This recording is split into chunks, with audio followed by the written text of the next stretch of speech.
Hello everyone, गेजन success point में आपका स्वागत है। आज हम करेंगे 11th अकाउंटेंसी का चैप्टर 11 कैश बुक। इस चैप्टर का आज हमारा 7th यानी कि लास्ट लेक्चर है और आज के लेक्चर में हमारा टॉपिक रहेगा पेटी कैश बुक विद इलिस्ट्रेशन। अब इससे पहले हमने 6th लेक्चर में कैश बुक के बारे में डिटेल से स्टडी किया था। अगर आपने वो लेक्चर नहीं देखे हैं तो आप चैनल गेजन सक्सेस पॉइंट पर जाकर कंप्लीट लेक्चर देख सकते हो या इसकी प्लेलिस्ट बनी हुई है। प्लेलिस्ट में जाकर आप कंप्लीट +1 अकाउंटेंसी और बिजनेस स्टडी का पूरा सिलेबस आप देख सकते हो। तो हम स्टार्ट करते हैं। सबसे पहले हम करेंगे मीनिंग ऑफ पेटी कैश बुक। तो देखो, पेटी कैश बुक होती क्या, अर्थ क्या इसका। तो देखो, प्रत्येक व्यवसाय में अनेक छोटे छोटे खर्चे करने पड़ते हैं। कोई भी हो, किसी भी टाइप का बिजनेस हो, छोटे छोटे खर्चे होते ही रहते हैं। जैसे डाकतार व्यय हो गया, स्टेशनरी का हो गया, बस का किराया हो गया, टैक्सी का, ठेले का भाड़ा। ये खर्चे कब होते हैं? हम बिजनेस में, जैसे कि कोई बिजनेसमैन है, वो इधर उधर जाता है, स्टेशनरी ऑफिस में खर्च होती है, कहीं गया, कोई सामान लाया, ठेला भाड़ा दिया। तो इस तरह के छोटे छोटे खर्चे होते रहते हैं और वे प्राय बार बार होते रहते हैं। ये नहीं है कि ये दिन में एक ही बार होते हैं, कई बार तो क्या होते हैं, ये दिन में भी रिपीट होते रहते हैं। यदि इन सभी व्ययों का भुगतान भी कैशियर खुद करेगा और उनको कैश बुक में इनका लेखा भी वो खुद करेगा, तो इससे क्या होगा, कैशियर पे बर्डन बढ़ जाएगा। यानी कि बहुत सारे छोटे छोटे खर्चे हैं, अगर वो खर्चे भी खुद करे और उनका जो है रिकॉर्ड भी अगर वो खुद रखेगा, तो क्या होगा, उसका काम बहुत बढ़ जाएगा, बहुत बोझ हो जाएगा उसके ऊपर। और साथ के साथ जिस बुक में आप रिकॉर्ड करोगे, जिस रोकड़ बही में आप रिकॉर्ड करोगे, वो बहुत भारी हो जाएगी। भारी होने का मतलब है कि एक दिन में 50 छोटे छोटे खर्चे हो जाते हैं। अगर वो 50 आप रिकॉर्ड करोगे तो आपकी रोकड़ बही जल्दी भर जाएगी और बार बार आपको रोकड़ बही नई बुक लगानी पड़ेगी या बहुत बड़ी बुक हो जाएगी। इससे इस दुविधा से बचने के लिए प्राय एक अलग कर्मचारी की नियुक्ति की जाती है। ये जो समस्या है, काम का बोझ है वो बढ़ जाना, रोकड़ बही का भारी हो जाना, ये एक समस्या ही है। इससे बचने के लिए एक अलग कर्मचारी की नियुक्ति कर दी जाती है बिजनेस में, जिसे क्या कहते हैं, पेटी कैशियर या लघु रोकड़िया कहा जाता है। इसे छोटे छोटे व्ययों का भुगतान, जैसे कि 1000 तक, या ये कह ले कि आज को जो टाइम है, छोटे छोटे खर्चे हो सकता है बिजनेस में, 5000 तक भी खर्चा हो सकता है। तो ये लिमिट समय के अकॉर्डिंग होती है छोटे छोटे खर्चों की। तो एग्जांपल लेते हैं, जैसे कि महीने में छोटे छोटे खर्चे 1000 रुपए के हो जाते हैं, कोई 10 रुपए का, 2 रुपए का, 5 रुपए का, इस तरह से करके खर्चे किए जाते हैं। और इनका लेखा एक अलग बुक में करने का कार्य भी उसी व्यक्ति को, जिसको हम अपॉइंट करते हैं ना, इस पेटी कैशियर को, इसको ये रुपए दे देते हैं एडवांस में और इसके लिए एक अलग बुक दे देते हैं, जिसमें क्या करता है, ये खर्चे करता रहता है और साथ के साथ इसको लिखता भी रहता है। इस बुक को क्या कहते हैं, जिस बुक में ये छोटे छोटे खर्चे लिखे जाते हैं, इस बुक को कहा जाता है पेटी कैश बुक कहा जाता है। अब आता है जो इसको ये 1000 रुपीज जो है पेटी कैशियर को दिए जाते हैं, इसको क्या कहा जाता है, इसको कहा जाता है इम्प्रेस्ड अमाउंट। इम्प्रेस्ड मतलब एडवांस में दिया गया अमाउंट। पेटी कैशियर को एक निश्चित अवधि के लिए एक निश्चित अमाउंट दे दी जाती है। ये अमाउंट कब दी जाती है, जब मंथ स्टार्ट होता है तो 1 तारीख को ही उसको एडवांस में, जैसे 1000 है तो एडवांस में उसको 1000 पेटी कैशियर को निश्चित मंथ अवधि मतलब 1 मंथ के लिए 1000 रुपीज एडवांस में ही दे दिए जाते हैं। इस राशि को इम्प्रेस्ड अमाउंट, ये जो अमाउंट 1000 है, इसको इम्प्रेस्ड अमाउंट कहा जाता है। अब इस राशि में से पेटी कैशियर जो है छोटे छोटे खर्चों को पूरे महीने भुगतान करता रहेगा और पेटी कैश बुक के अंदर इनको रिकॉर्ड करता रहेगा। अब आता है essential feature of a good impressed system of पेटी कैश बुक, यानी कि इसकी क्या विशेषताएं हैं। जो हम एडवांस में ये अमाउंट देते हैं और ये पेटी कैश बुक बनाते हैं, इसकी क्या विशेषताएं, क्या गुण है। सबसे पहला देखो, लघु रोकड़ियों को हम कहते हैं पेटी कैशियर। पेटी कैशियर को उसके द्वारा किए छोटे छोटे खर्चों की रसीद रखनी चाहिए। जो भी पेटी कैशियर है वो छोटे छोटे खर्चे करता है, उनकी वो रसीद रखता है अपने पास, ताकि जो भी आपका चीफ कैशियर है वो आसानी से उनकी जांच कर सके। तो इस तरह से पेटी कैशियर जो भी खर्चे करता है उनकी वो रसीद रख लेता है। रसीद नहीं होती है तो उनकी क्या करता है, जिन खर्चों की रसीद नहीं होती है उनके प्रमाणक यानी कि वाउचर पेटी कैशियर को खुद तैयार करके रख लेने चाहिए। जैसे कि कोई चाय का खर्चा हुआ तो चाय वाला तो आपको बिल देगा नहीं, तो उसके लिए क्या होगा, एक खुद का वाउचर बनाकर रख लिया जाता है कितने रुपए चाय पे यानी कि रिफ्रेशमेंट पे खर्च किए हैं। थर्ड आता है लघु रोकड़िये द्वारा किए जाने वाले सिंगल पेमेंट। सिंगल पेमेंट मतलब होता है ये पेमेंट लघु रोकड़िया ही करता है, छोटी छोटी पेमेंट होती है। इसकी मैक्सिमम अमाउंट जो है वो डिसाइड की होनी चाहिए। जैसे कि हमने 1000 लिए हैं तो 1000 तक, या हम कहें कि 1000 में मैक्सिमम अमाउंट कितनी वो पे कर सकता, 100 रुपीज, 110, 150 रुपीज, कितनी मैक्सिमम अमाउंट होगी वहां तक पेटी कैशियर ही पे करेगा। फोर्थ है पेटी कैशियर द्वारा खर्च की गई राशि उसे प्रधान रोकड़िये द्वारा वापस मिलनी चाहिए। मान लेते हैं 1 अप्रैल को इसको कितनी राशि मिली है, 1 अप्रैल को जो हमारा पेटी कैशियर है इसको मिले हैं 1000। दिए किसने हैं, इसने दिए हैं प्रधान रोकड़िया यानी कि जो आपका चीफ कैशियर है उसने दिए हैं। ठीक है, इसने इसको 1000 दे दिए। अब ये क्या करेगा, 30 अप्रैल तक इन 1000 में से एक्सपेंस पे करेगा, एक्सपेंसेस होगा पे करेगा। मान लेते हैं इसने कितने किए, 900 रुपए की पेमेंट कर दी है, कितने बचे हुए हैं 100 रुपीज। अब अगला महीना जब 1 मई स्टार्ट होगा तो ये कैशियर जो है इसकी लिमिट कितनी है 1000 की। तो आप देखो 1 मई को 100 रुपीज तो इसके पास बचे पड़े हैं, और अब ये जो चीफ कैशियर है इसको 900 और दे देगा, और मई मंथ के लिए भी कितना बैलेंस बना देगा 1000 रुपीज इसके पास हो जाएंगे पेटी कैशियर के पास।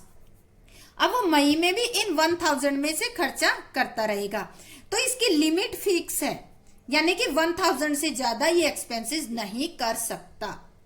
तो इस तरह से पेटी कैशियर के द्वारा जो अमाउंट खर्च की जाती है जैसे 900, वो इसको महीने के लास्ट में, या हम कहेंगे महीना जब स्टार्ट होगा तो वो कौन दे देगा, आपका चीफ कैशियर जो है इसको दे देगा, इसके पास उतना ही अमाउंट हो जाएगा। फिर वो मई महीने के अंदर इन 1000 में से खर्च करता रहेगा।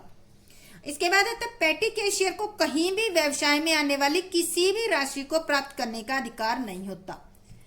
देखो अब बिजनेस है उसमें पैसे आते रहते हैं जाते रहते हैं, पर पेटी कैशियर को जो है छोटी छोटी पेमेंट करने का ही राइट होता है। अगर बिजनेस में कोई अमाउंट आती है बाहर से कोई डीलिंग के थ्रू तो वो पेटी कैशियर रिसीव नहीं कर सकता।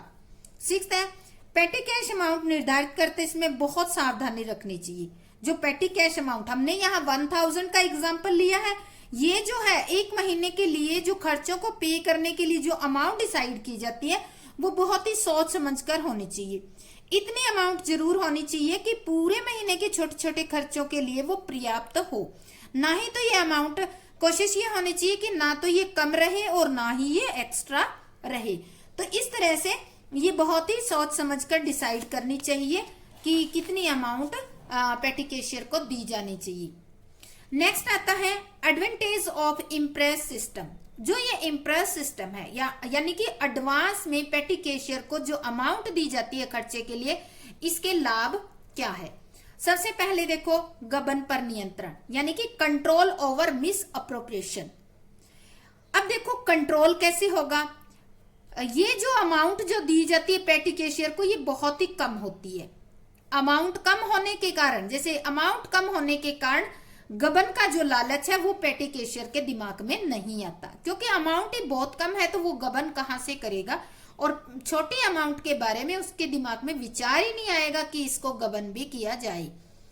लघु व्यय पर नियंत्रण, कंट्रोल ओवर पेटी एक्सपेंसेस।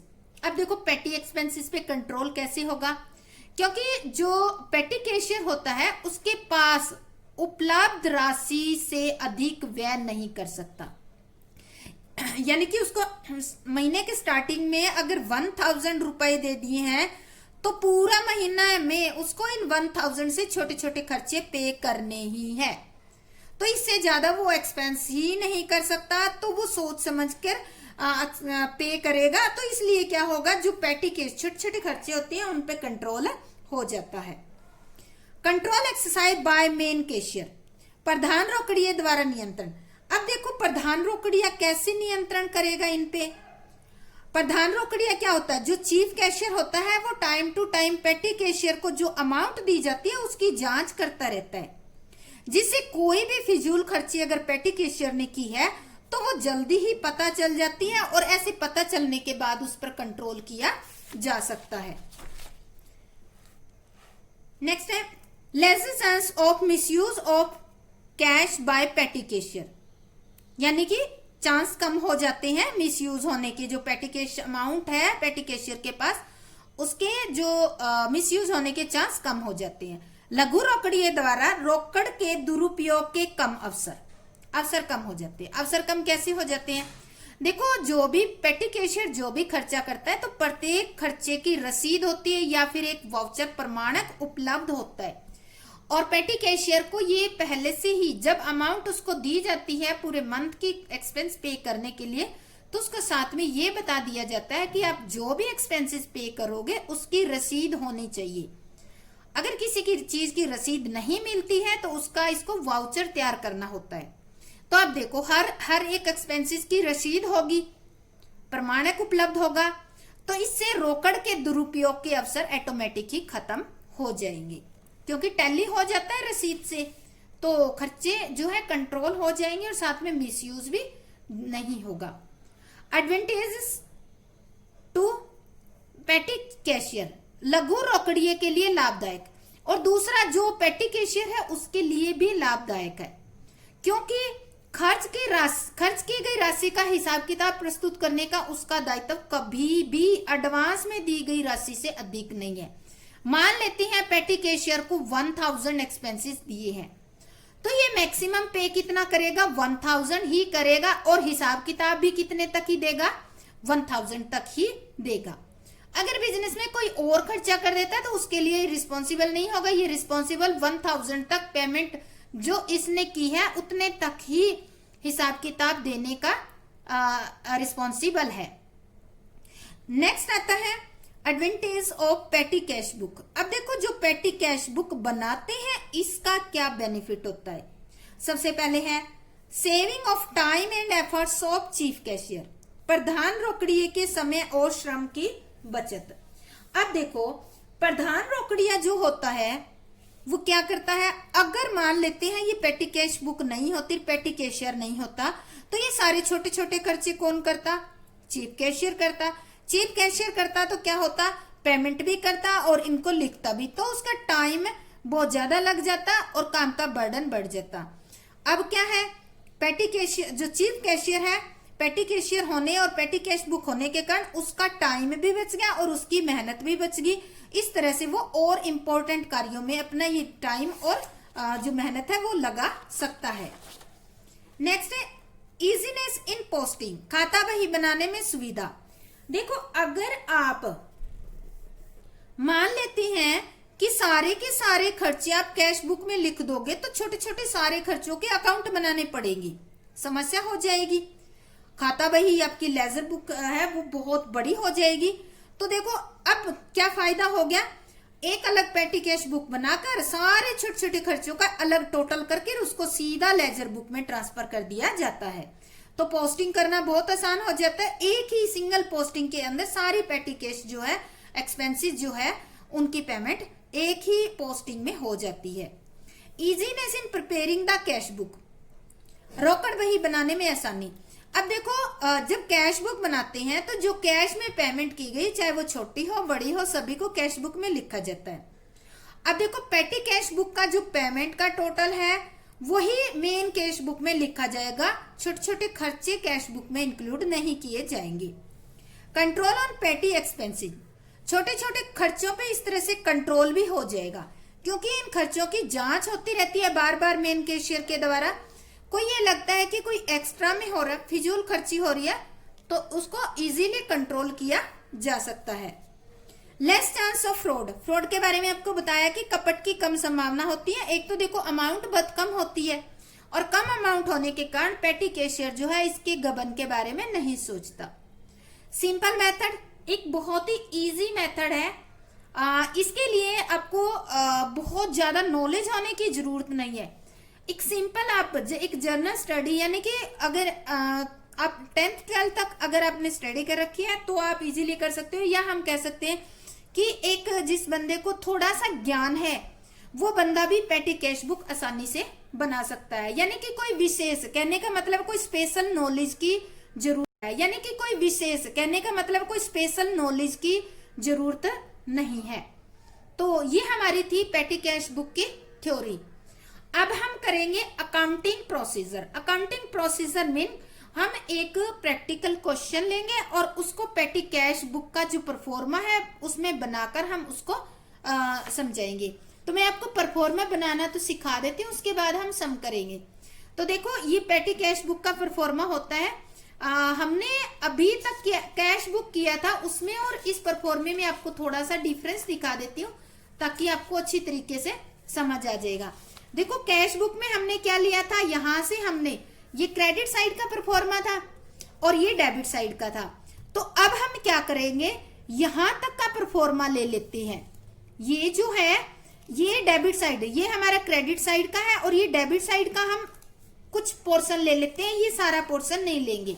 तो देखो हम कैसे बनाएंगे। डेबिट साइड का पूरा पोर्शन हम क्यों नहीं लेते, क्योंकि रिसीव्ड जो होती है पेटी कैशियर को केवल मंथ के स्टार्टिंग में ही मिलती है और बाकी पूरा मंथ पेमेंट करता है। और पेमेंट साइड कौन सी होती है, क्रेडिट साइड। तो देखो हम इसमें क्या लेंगे, यहां से हमारा क्रेडिट साइड, ये हमारा क्रेडिट साइड का पोर्शन है और ये हमारा कौन सा है, डेबिट का है। आपको समझ आ गया होगा।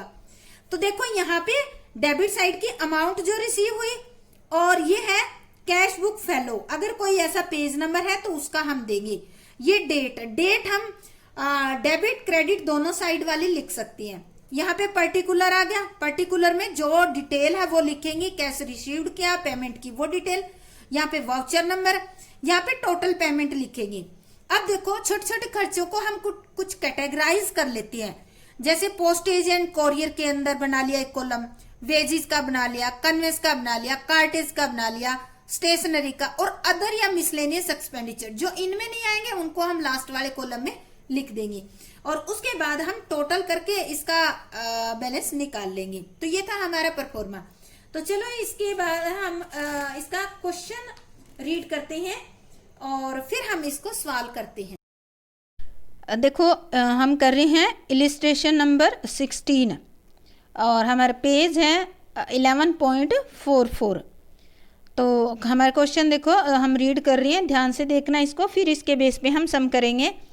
Enter the following transaction in the पेटी cash book of Shri Prem Sagar with appropriate analysis columns balance it on 15th May 2016 and show the amount which should be received from the cashier to make up the amount of the impressed amount 5000।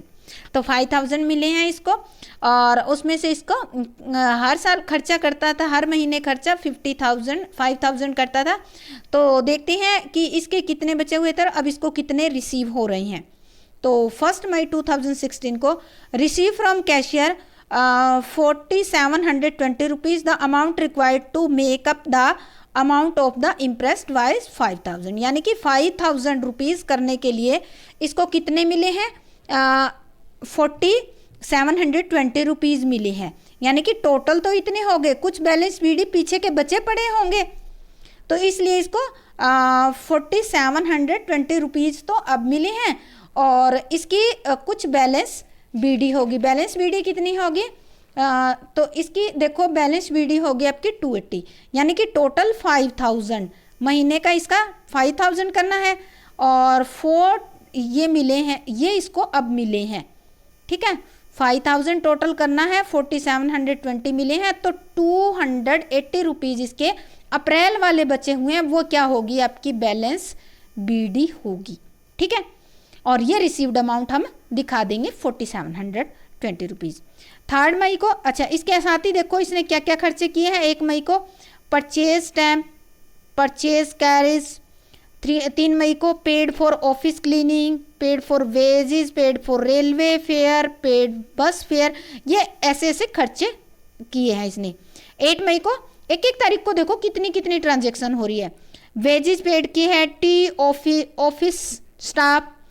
और 10 मई को paid reward to servant, bought shorthand notebook for office, paid wages to casual labour.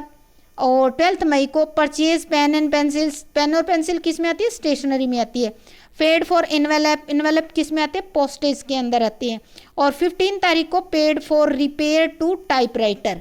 तो इस तरह से ये 200 rupees repair के इन्होंने दिए हैं। तो इस तरह से ये जो है अमाउंट सारी की सारी कौन पे कर रहा है, पेटी कैशियर कर रहा है। पेटी कैशियर के 1 तारीख को कितने रुपए हो गए, 280 रुपीज़ इसके अप्रैल वाले बचे हुए थे। और 4720 रुपीज़ इस मंथ इसको स्टार्टिंग में मिल गए। इनमें से वो ये पेमेंट कर देता है और महीने के एंड में जो बचेगा उसको बैलेंस शीट के अंदर दिखा दिए जाएंगे। तो हम कर रहे हैं स्टार्ट। ये हमारा है इलिस्ट्रेशन नंबर 16 पेटी कैश बुक का। और आपको अपने क्वेश्चन अभी रीड कर लिया है। अब मैं एक एक लाइन बोलती जाऊंगी, साथ साथ पोस्टिंग करूंगी, आप अपनी बुक के अंदर मिला लेना। अगर आपके पास बुक नहीं है तो आप नोट कर लो क्वेश्चन को पहले, उसके बाद आप ये समझ लेना। तो स्टार्टिंग में देखो कह रखा है receive from cashier 4720 rupees the amount required to make up the amount of the imprest wise 5000 करने के लिए इसको कितने मिले, 4720 रुपीज मिले हैं। करने कितने, 5000। तो इसके पास यानी कि हमारा ये कौन सा है, 2016 है और 1 मई है, तो हम डेट लिख लेते हैं। पहले के कितने बचे पड़े होंगे, ये कह रहा है क्वेश्चन के अंदर कह रहा है जो मई का मंथ है, मई के लिए इसको कितने मिलेंगे, पेटी कैशियर को 5000 मिलेंगे। ठीक है, 5000 खर्चा कर सकता है। पर इन्होंने कहा रिसीव कितने हुए हैं, अब इसको रिसीव्ड हुए हैं 4720 रुपीज।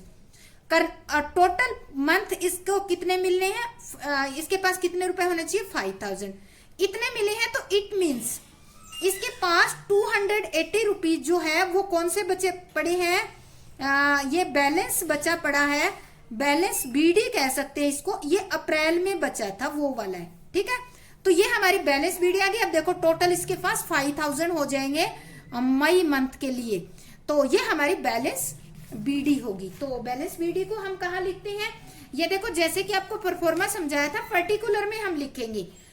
तो हम इसको लिखते हैं कैश बुक के जो भी बैलेंस होता है उसको डेबिट साइड लिखा जाता है, किस नाम से, टू बैलेंस बीडी के नाम से। अब अमाउंट कहाँ लिखेंगे, इस साइड क्रेडिट साइड नहीं लिखेंगे, डेबिट की अमाउंट हम यहाँ लिखेंगे। और कितने रुपीज है, 280 रुपीज है। ठीक है, अब देखो कैशियर को मिले हैं 1 तारीख को ही मिले हैं, कितने रुपीज मिले हैं, टू कैश अकाउंट, इसको कैश मिले हैं 4720 रुपीज मिले हैं, ये इसको मिल गए। अब देखो डेबिट में तो ये 2 ही एंट्री आएगी, एक तो बैलेंस बीडी और एक इसको साथ के साथ ये पैसे मिल गए। अब सारी की सारी पेमेंट होगी इस साइड। तो अब देखो हम करते हैं इसमें परचेज स्टैम्प। परचेज स्टैम्प कितनी तारीख को है, 1 तारीख को ही है, तो हम लिखते हैं बाय स्टैम्प। ठीक है,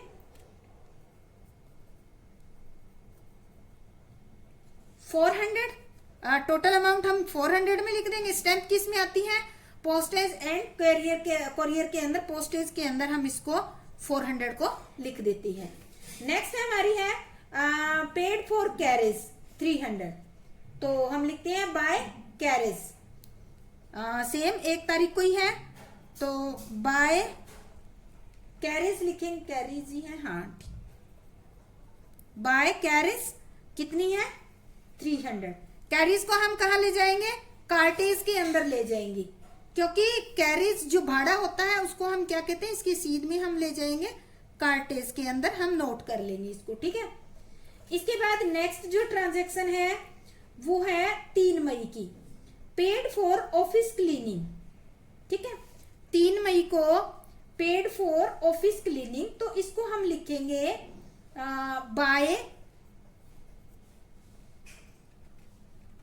बाय ऑफिस क्लीनिंग। ठीक है, बाय ऑफिस क्लीनिंग, और ये अमाउंट है 200 रुपीज। अब देखो ऑफिस क्लीनिंग का यहाँ पे कोई कॉलम नहीं है, तो इसको हम कौन से में डाल देंगे, अदर्स के अंदर, अदर कॉलम के अंदर हम नोट कर देंगे। इसके बाद 3 तारीख को है पेड फॉर वेजेस, 3 तारीख को ही है ये, तो हम लिखेंगे बाय वेजिस। इस कॉलम में तो सारे ही लिखने हैं। बाय वेजिस आपकी है 250 रुपीज, मेन कॉलम में लिख दी। अब देखो वेजिस का कॉलम हमने अलग बना रखा है तो 250 इसमें भी लिख देंगे हम। इसके बाद नेक्स्ट ट्रांजेक्शन है पेड रेलवे फेयर। 3 तारीख को आपने रेलवे फेयर भी पे किया है तो हम यहां लिखेंगे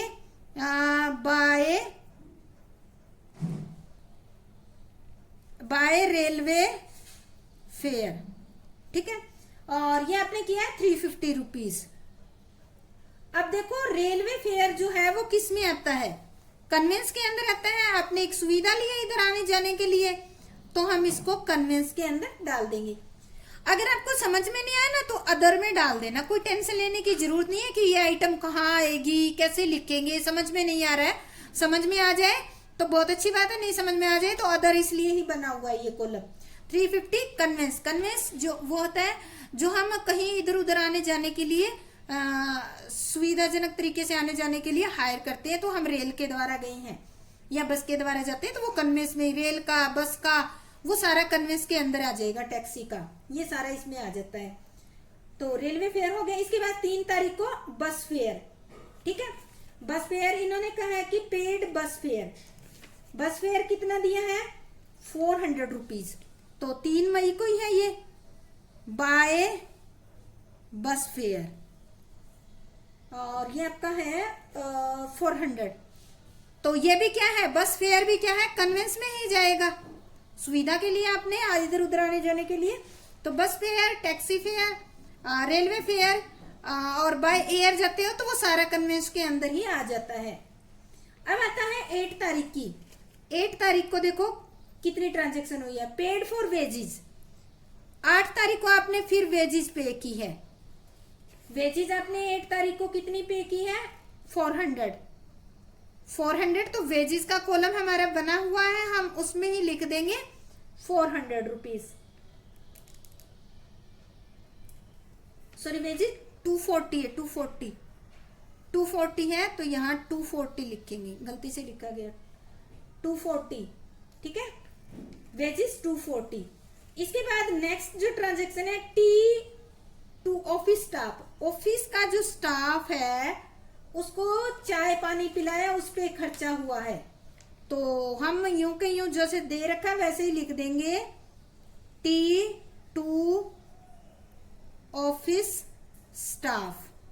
कितना खर्चा किया है ऑफिस स्टाफ को टी पिलाने के लिए 220 रुपए। ये कहाँ जाएगा 220 रुपए, यहाँ कोई कॉलम नहीं है। एक रिफ्रेशमेंट का बनाओगे तो उसमें टी वाला और रिफ्रेशमेंट वाला डाल सकते हो, अदरवाइज आप इसको कहाँ ले जाओगे 220 रुपीज मिसलेनियस या अदर्स के अंदर ले जाओगे। ये हमारा हो गया 8 तारीख की ट्रांजेक्शन कंप्लीट होगी। अब आती है हमारी 10 तारीख की, पेड रिवार्ड टू सर्वेंट। तो 10 तारीख को सर्वेंट को रिवार्ड दिया गया है तो हम लिखते हैं बाय रिवार्ड टू सर्वेंट। कितने रुपए का दिया गया है 150 का दिया गया है। अब देखो रिवार्ड के बारे में यहाँ कोई है कॉलम नहीं है तो हम कहा लिख देंगे अदर के अंदर नोट कर लेंगे। नेक्स्ट जो ट्रांजेक्शन है वो है brought short hand notebook for office. Office के लिए आपने एक बुक खरीदी है तो 10 तारीख को वो भी हम यहाँ लिखेंगे बाय नोटबुक, सीधा नोटबुक ही लिख लो। कितने की खरीदी है 580 की। तो अब देखो ये किसके अंदर आती है, बुक कॉपी पेंसिल सारा किस में आता है स्टेशनरी के अंदर आता है, ये ध्यान रखना। नोटबुक है, कॉपी है, ये सारा स्टेशनरी के अंदर आएगा। इसके बाद है paid wages to casual labour.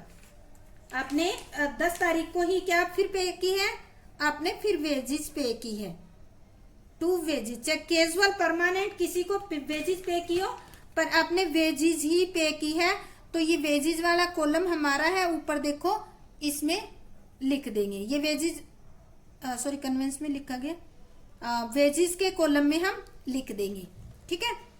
इसके बाद 10 तारीख की हमारी ट्रांजेक्शन कंप्लीट हो गई है। फिर हमारी है 12 मई को। 12 मई को परचेज पेन एंड पेंसिल।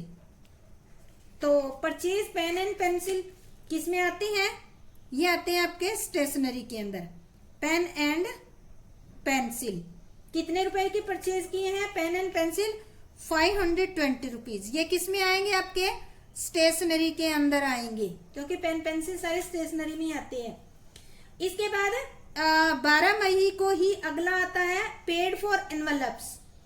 तो ये किस में आएंगे? एनवेलप्स वगैरह जो परचेज किए हैं, कई बार इधर उधर जो है डाक भेजने के लिए कुछ लिफाफे खरीदे जाते हैं, तो वो जो लिफाफे हैं वो किस में आएंगे? 250 रुपीज के। वो भी आप किस में ले लोगे? स्टेशनरी के अंदर ले लोगे 250 रुपीज। ठीक है, एनवेलप वगैरह। इसके बाद नेक्स्ट 15 तारीख को जो लास्ट ट्रांजेक्शन है, paid for repair to typewriter. आपने टाइपराइटर रिपेयर करवाया है तो बाय रिपेयर।